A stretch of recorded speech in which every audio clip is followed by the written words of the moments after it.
on the seminary show.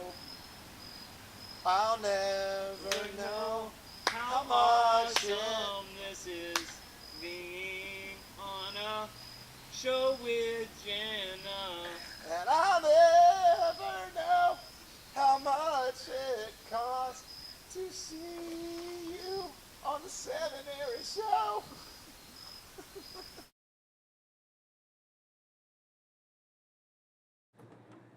Why do people come to me looking for love advice? I don't know. Maybe it's because I've uncovered the feet of a mermaid and a unicorn simultaneously.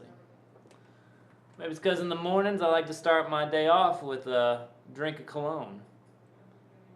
Maybe it's because I got diseases that only lionesses can get. I don't know. I do know one thing. You're about to find out just why they do come to me. Am I good at picking up on relationships and signals? Well, yeah, of course I am. I mean, I'm pretty observant and I'm really good at getting to know people. Excellent. I really enjoy your stories. You're a really good storyteller. Yeah, I got plenty more. Do you? I do. You know what we should do? We should, go out and get coffee sometime. Oh, that'd be so much fun. I just love hanging out with all my friends. Yeah. Well, I was actually thinking more along the lines of, maybe just you and I could go.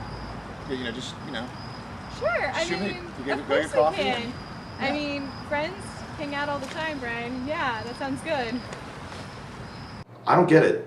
I mean, you ask a girl out to coffee and, that means date, right? Right. But I'm thinking, just you and me, though, this time. Yeah, sure, we can do that. The other day I was watching this really great movie. Yeah? And it was really funny. It was Harry and the Hendersons. Yeah? Yeah, so have you ever seen that movie before? I haven't. Okay. But I would love to hear about it. Yeah? And I think that you probably have a lot of good insight on it, but it'd probably be better if just you and I went. You can tell me about it that way. Okay. I just enjoy hanging out with him, is that he's just so passionate. That's the point. I want it to be just you and me, as in, It's just us. Just you and me, as in, I'm asking you specifically because, I think of you differently from other people. Well, I mean, right catching my drift? now what we're I'm sitting together. I think it's pretty clear now. I said, just the two of us. Brian is really passionate about coffee. So, why did I come to seminary? Well, I, of course, love God and I want to study all about that, but I really want to meet a godly man. I have this dream of being a preacher's wife.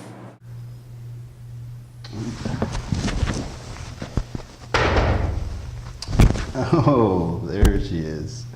Right. So, what's the latest, Oh, I'm just, outside wandering around. Right. I'm so glad we ran into each other. Happened before, yeah. Yeah. How's classes? Classes are good. I'm so glad we can sit beside each other in almost all of them. I've noticed this, Yeah, it's great. You've been, tape recording, more of me than the professors, which has been a little weird. Well, you have such wonderful, wise things to say. We kind of have all of our classes together because I planned it that way. And we sit beside each other.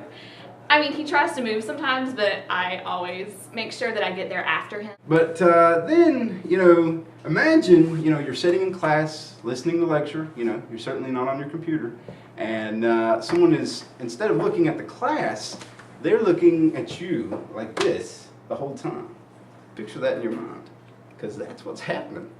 Right. I noticed your absence. But yet you showed up, in Telford, Tennessee. Yeah. It was a road trip, I love road trips. Yeah, but it was perfect. You slept in the parking lot of the church. Right. For 2 months. I didn't think you noticed.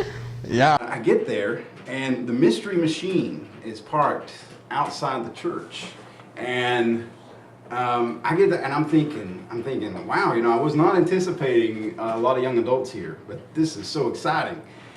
And who pops out of the van but Margie, and this time she's made a triple layer, fudge brownie cake. And she's like, God, I'm okay. I'm thinking kind of like a date kind of thing. You know, like I want to be just exclusive, just you. Like go out like for coffee just with you because like Well, when do you I wanna go? I like you like in a different way that I like other girls. You know what I'm saying? Oh, well, thank you. Yeah. Was Brian asking me on a date? No, we're just friends, and that's a really common expression. Just be like a prerequisite, like a series of like just you and me, and like it could become something like special. You know, something can grow here, and like. We could, like, as in, like, you and I could be, like, in a Facebook relationship together, status.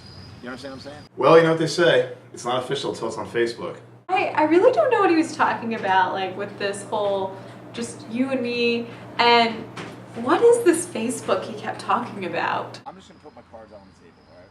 I played a couple of games of Texas Hold'em my day. Sometimes you just got to put it all on the line, put it all on the table. Look, I want to date you. I have feelings for you. Like romantic feelings, and I want to express that by spending an hour with you alone and like just you and me having a good time. I went to the University of Maryland College Park, and let me tell you something, we do not back down. When you put on the armor, if you don't get fired up, you ain't got a pulse, man. I'm not gonna quit. I know what I want, I'm going after it, and she's gonna know that I want what I want. We're in seminary. Now the Bible says God said it's not good that man be alone. Well, dag bless it, I don't want to be alone anymore. I think that maybe something's up with Brian. I'm really glad that we decided to have coffee this Friday. He has great eyes. I knit him this sweater this summer. It matches his eyes. And then when I was like for 2 months sleeping in this van, after I knit the sweater, I would sleep with it at night. So it smells like me now. So I'm gonna give it to him soon. So the weather's turning, and I noticed that, you know, you're Right. from Tennessee and probably aren't used to this cold weather up here. Right. And so I thought I would knit you a sweater. Oh, okay. I mean, Wow. I spent a lot of time on it in the van during the summer. Right. Yeah, we were one. Yeah. That's great. Yeah. I wish I had something to give you. Here's this, the stained glass screen. Right. Yep, just- You know, you could give me your number. I have asked like 15 times. That's true. Remember the church bulletins? You know, they did have them on there. Right, but you changed it. Right, yeah. That's. I really like your new number. My parents, you know, are having dinner one night at Ruby Tuesday on Tuesday nights, which is lovely. And Marge shows up. You know, she's sitting there beside my mom. Calls me on the phone. She's like, "Caleb, your girlfriend is, you know, is sitting here with us. We didn't even know you had a girlfriend."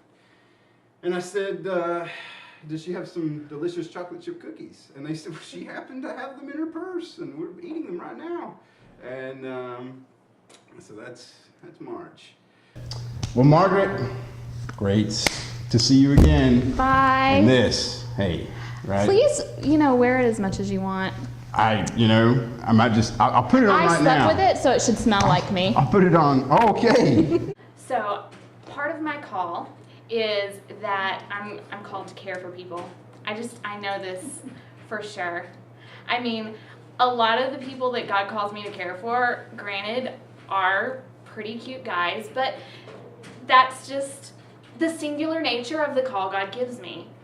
And, well, you know, sometimes that means that I make sweaters, spend like months making sweaters, and then give them to someone, or maybe put special notes in their mailbox, or, you know, I don't know, plant flowers outside of their like 2-month-long parsonage.